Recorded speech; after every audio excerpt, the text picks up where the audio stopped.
16 December বাংলাদেশের বিজয় দিবস। 1971 সালে 16 ডিসেম্বর 9 মাস ব্যাপী যুদ্ধের পর পাকিস্তানি বাহিনী আত্মসমর্পণের মাধ্যমে স্বাধীনতা অর্জন করেছিল বাংলাদেশে।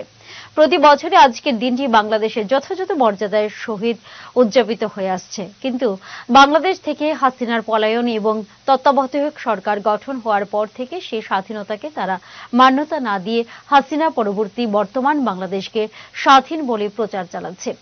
সে অর্থে বাংলাদেশের মুক্তিযোদ্ধাদের ও তারা স্বীকৃতি আস্তে আস্তে বাতিল করছে। এমত অবস্থায় আজ বাংলাদেশের বিজয় দিবসে বাংলাদেশ সহকারী হাই কমিশনে পতাকা উত্তোলনের মাধ্যমে পালন করা হয় বিজয় দিবস। বাংলাদেশের জাতীয় পতাকা উত্তোলন করে বাংলাদেশ সহকারী হাই কমিশনের প্রথম সচিব মোহাম্মদ আল আমিন পরবর্তীতে শহীদদের প্রতি শ্রদ্ধা নিবেদন করে সহকারী হাই কমিশনের সকল কর্মীবৃন্দ।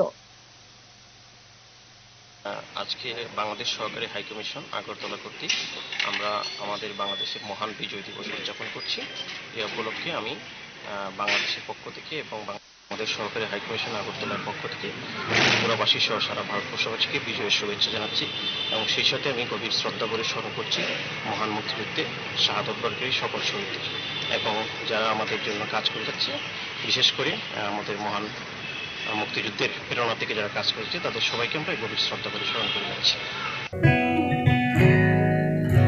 জুড়ে থাকে বাঁধন আপনার চেয়েও আপন, জুড়ে থাকে বাঁধন আপনার চেয়েও আপন, আপনার চেয়েও আপন।